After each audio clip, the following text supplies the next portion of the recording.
फरवरी 1999 जब पाकिस्तान की महिला पत्रकार ने प्रेस कॉन्फ्रेंस के दौरान तत्कालीन प्रधानमंत्री अटल बिहारी वाजपेयी को शादी का प्रस्ताव दिया और मुंह दिखाई में कश्मीर की मांग की थी। ऐसे में अटल जी ने जो जवाब दिया, शायद ही किसी ने इसकी कल्पना भी नहीं की थी। नमस्कार, मेरा नाम निकिता मिश्रा है और आप देख रहे हैं हिस्ट्री विथ मॉलिटिक्स। पूरा मामला था लाहौर भारत बस सेवा की, जब भारत के कई बड़े चेहरे बस में सवार होकर अटारी बॉर्डर से पाकिस्तान की धरती पर पहुंचे। कई मायनों में यह यात्रा महत्वपूर्ण थी। 40 मिनट की यात्रा के बाद अटल जी भारत लाहौर बस से पाकिस्तान पहुंचे। वाजपेयी दिल्ली से बस सेवा को हरी झंडी दिखाने वाले थे और दूसरी तरफ लाहौर से ऐसा ही नवाज शरीफ को भी करना था। फिर प्लान में कुछ तब्दीली हुआ यूं कि फरवरी मध्य में पीएम वाजपेयी का अमृतसर दौरा तय था। इसलिए तय हुआ कि वाजपेयी वहीं से बस को हरी झंडी दिखाएंगे।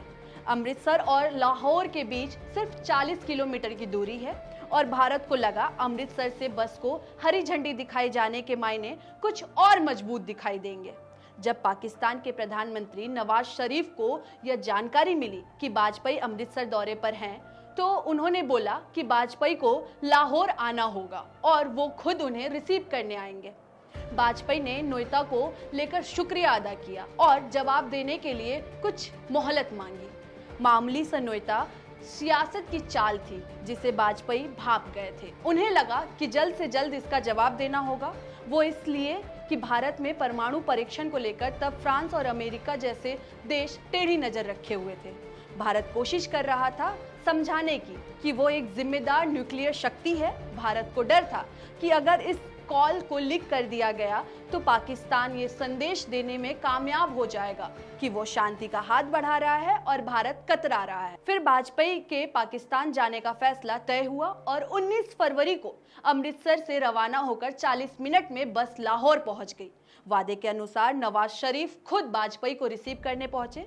इस यात्रा के दौरान प्रधानमंत्री वाजपेयी मीनारे पाकिस्तान गए। वाजपेयी के मीनारे पाकिस्तान जाने पर भारत में बहुत विरोध हुआ। दरअसल जहां पाकिस्तान को बनने का प्रस्ताव 23 मार्च 1940 को पास किया गया था, ऑल इंडिया मुस्लिम लीग के अधिवेशन के दौरान फजलुल हक के मोहम्मद अली जिन्ना की उपस्थिति में पाकिस्तान का प्रस्ताव पेश किया गया था। और यहाँ वो घटना या वो किस्सा हुआ जिसके लिए शायद प्रधानमंत्री अटल बिहारी वाजपेयी तैयार नहीं थे, लेकिन हाजिर जवाबी प्रधानमंत्री बाजी मार गए। ऐसे में पत्रकारों की टोली एक एक करके सवाल पर सवाल किए जा रही थी। वहीं नए अध्याय की शुरुआत करने में माहिर अटल जी को एक महिला पत्रकार ने कश्मीर के सवाल पर घेरने की कोशिश की थी और सवाल था कि आपने अब तक शादी नहीं की है, मैं आपसे शादी करना चाहती हूँ, बस मुंह दिखाई में कश्मीर दे दीजिए। अटल जी ने मुस्कुराते हुए कहा कि ठीक है, लेकिन दहेज के रूप में पूरा पाकिस्तान मुझे चाहिए। ये सुनते ही सभी हंस पड़े। खैर 21 फरवरी यानी आज ही के दिन सन 1999 जब भारत पाकिस्तान के बीच कई समझौतों पर हस्ताक्षर किया गया। ऐसे में जब ये यात्रा शुरू हुई तो कई तरह की बातें सामने आई, जैसे संघ इस बात से नाराज है, लेकिन तत्कालीन बीजेपी अध्यक्ष कुशभाई ठाकरे अटारी बॉर्डर पहुंचे। वहीं संघ प्रमुख राजेंद्र सिंह उर्फ रज्जू भैया का समर्थन था, लेकिन अटल जी वहां पहुंचकर अपने स्वभाव के हिसाब से ही बयान दिया। अटल जी ने कहा कि यहां आकर उन्हें कोई ऐसा लॉजिक समझ नहीं आता और पाकिस्तान के अस्तित्व को मेरे स्टाम्प की जरूरत नहीं है। वहीं इस यात्रा को लेकर पाकिस्तान के प्रधानमंत्री नवाज शरीफ ने इस बात पर कहा कि अगर अटल जी पाकिस्तान में चुनाव लड़ेंगे तो यहां भी जीत जाएं। लेकिन इसके तुरंत बाद पाकिस्तान सैनिकों ने कारगिल में भारतीय सीमा में घुसपैठ कर ली थी। पाकिस्तान सेना को उनके सही जगह पहुंचाने के लिए भारत को 2 महीने तक युद्ध करना पड़ा, जिसकी वजह से भारत पाकिस्तान के रिश्तों में खटास और बढ़ गई।